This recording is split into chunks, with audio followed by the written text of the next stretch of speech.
ಮದ್ದೂರು ನಗರದ ಗ್ರಾಮದೇವತೆ ಶ್ರೀ ಮದ್ದೂರಮ್ಮನವರ ಜಾತ್ರಾ ಮಹೋತ್ಸವದ ಅಂಗವಾಗಿ ಏಪ್ರಿಲ್ 25ರಿಂದ ಏಪ್ರಿಲ್ 30ರವರೆಗೆ ನಡೆದ ಭಾರೀ ದನಗಳ ಜಾತ್ರೆಯ ರಾಸುಗಳ ಸ್ಪರ್ಧೆಯು ರೈತರ ಗ್ರಾಮೀಣ ಸೊಗಡನ್ನು ಹೆಚ್ಚಿಸಲು ಆಯೋಜಿಸಲಾಗಿತ್ತು ಎಂದು ಶಾಸಕ ಕೆಎಂ ಉದಯ್ ತಿಳಿಸಿದರು.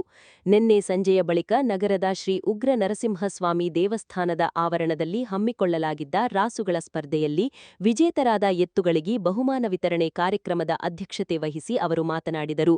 ಕದಲ್ಲೂರು ಉದಯ್ ಚಾರಿಟಬಲ್ ಟ್ರಸ್ಟ್ ವತಿಯಿಂದ ಪ್ರಸಿದ್ಧ ಮದ್ದೂರು ದನಗಳ ಜಾತ್ರೆಯನ್ನು ಮತ್ತಷ್ಟು ಉತ್ತೇಜಿಸಲು ಸ್ಪರ್ಧೆಯನ್ನು ಆಯೋಜಿಸಲಾಗಿತ್ತು ಎಂದ ಅವರು, ಮುಂದಿನ ವರ್ಷದಿಂದ ಮತ್ತಷ್ಟು ಹೆಚ್ಚಿನ ಮಟ್ಟದಲ್ಲಿ ಆಯೋಜಿಸಲಾಗುವುದು ಎಂದರು. ಯಾರಿದ್ರು ಆ ನಂಬರ್ನ ತೆಗೆದು ಅವರ ಹೆಸರು ವಿಳಾಸ ನೋಡಿ ಅವ್ರನ್ನ ಇವತ್ತು ಬಹುಮಾನಕ್ಕೆ ಕರೆಯುವಂತ ವ್ಯವಸ್ಥೆಯನ್ನು ಆಗಿದೆ. ಯಾರೇ ಬಹಳಷ್ಟು ಜನಕ್ಕೆ ನಾನೊಮ್ಮೆ ಯಾವಾಗ ಗಮನಿಸಿದ್ದೆ ನಮ್ಮ ಬಸವಣ್ಣನ ಜಾತ್ರೆಯಲ್ಲಿ, ಅಯ್ಯೋ ನಾನು ಹಂಗ್ ಸಾಕಿದ್ದೆ ಅವತ್ತಿನ ಕಾಲಕ್ಕೆ ಯಾರೋ ಸೆಲೆಕ್ಟ್ ಮಾಡಿದ್ರು, ಒಂದು 4-5 ಪ್ರೈಸು ಸಣ್ಣದಾಗಿ ಏನೋ ಮಾಡಿದ್ರು.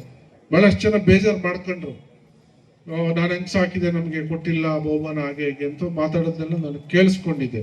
ಆದ್ರೆ ಇಲ್ಲಿ ನಿಷ್ಪಕ್ಷಪಾತವಾಗಿ ಯಾವುದೇ ಒಂಚೂರು ಆಯ್ಕೆ ಮಾಡೋರು ಕೂಡ ನಾವು ಯಾರಿಗೆ ಬಹುಮಾನ ಕೊಡ್ತಾ ಇದೀವಿ ಅನ್ನೋದು ಗೊತ್ತಿಲ್ಲ. ಅವರು ನೈಜವಾದ ಎತ್ತುಗಳನ್ನ ಅಥವಾ ಬೇರೆ ಬೇರೆ ಹಸುಗಳನ್ನಿರ್ಬೋದು, ಬೇರೆ ಬೇರೆ ವಿವಿಧ ತಳಿಗಳನ್ನ ಆಯ್ಕೆ ಮಾಡಿದ್ದಾರೆ.